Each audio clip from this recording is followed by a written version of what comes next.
Hello नमस्कार मित्रांनो, जर तुम्ही सुद्धा पोलीस भरतीची तयारी करत असाल तर बघा मित्रांनो, आजच्या व्हिडिओमध्ये तुम्हाला सांगणार आहे पोलीस भरतीसाठी कोणकोणती कागदपत्रे तुमच्या जवळ असणे आवश्यक आहे। तर बघा येत्या एका वीक मध्ये मित्रांनो पोलीस भरतीची जाहिरात येणार आहे आणि तुम्ही सुद्धा त्यामध्ये जर फॉर्म भरणार असाल तर पोलीस भरतीसाठी लागणारी महत्त्वाची कोणकोणती कागदपत्रे आहेत ती तुमच्यासोबत आजच्या व्हिडिओमध्ये शेअर करणार आहे।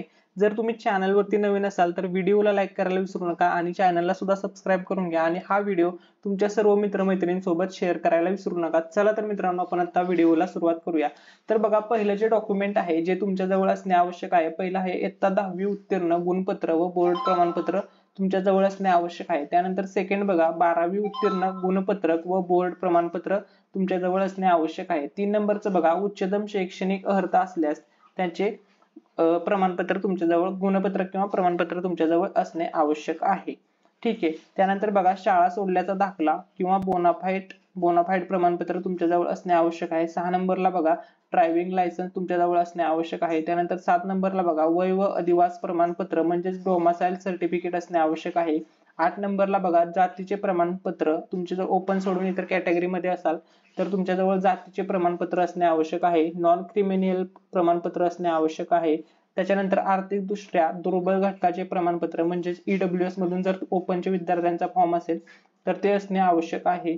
त्यानंतर 11 नंबरचा आहे खुल्या प्रवर्गातील महिला उमेदवारांकरिता 30% आरक्षणाच्या सवलतीसाठी प्रमाणपत्र असणे आवश्यक आहे। त्यानंतर 12 नंबरचा आहे प्रकल्पग्रस्त भूकंपग्रस्त असल्यास जिल्हा पुनर्वसन अधिकारी यांच्याकडील प्रमाणपत्र असणे आवश्यक आहे। त्यानंतर 13 नंबरचा आहे विभागीय उपसंचालक यांच्याकडून पडताळणी केलेले खेळाडू प्रमाणपत्र असणे आवश्यक आहे।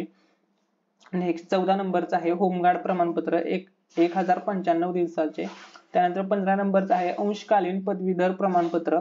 त्यानंतर 16 नंबरचा आहे पोलीस पाल्य प्रमाणपत्र। माजी सैनिक उमेदवारांकरिता डिस्चार्ज कार्ड आर्मी ग्रॅज्युएशन व तत्सम प्रमाणपत्र। 18 नंबरचा आहे अनाथ आरक्षणाची निवड केली असल्यास अनाथ प्रमाणपत्र म्हणजे ज्यामधून तुम्ही फॉर्म भरताय त्याचा पुरावा तुमच्या जवळ असणे आवश्यक आहे। थोडक्यात सांगायचं म्हणजे जर तुम्ही ईडब्ल्यूएस मधून फॉर्म भरत असाल तर ईडब्ल्यूएस चं डॉक्युमेंट तुमच्या जवळ असणे आवश्यक आहे। त्यानंतर 19 नंबरचा आहे संगणक परीक्षा उत्तीर्ण असल्यास त्याचे गुणपत्रक प्रमाणपत्र MSCIT चं उत्तीर्ण असेल तर। जात वैधता झालेली असल्यास त्याचे प्रमाणपत्र। त्यानंतर 21 नंबरचा आहे आधार कार्ड तुमच्या जवळ असणे आवश्यक आहे। 22 नंबर आहे पॅन कार्ड मतदार ओळखपत्र आणि 23 नंबरचा आहे नजीकच्या कालावधीतील पासपोर्ट साईजचे फोटो 5 फोटो तुमच्या जवळ असणे आवश्यक आहेत। आणि लास्ट आहे 24 नंबर नावात बदल झाला असल्यास त्याबाबतचा पुरावा तुमच्या जवळ असणे आवश्यक आहे। तर बघा मित्रांनो हे सर्व डॉक्युमेंट्स आहेत जे तुमच्या जवळ असणे आवश्यक आहे। जर तुम्ही पोलीस भरतीमध्ये आता फॉर्म भरणार असाल तर ही सर्व कागदपत्रे तुमच्या जवळ असणे आवश्यक आहेत। तर ही सर्व महत्त्वाची कागदपत्रे होती।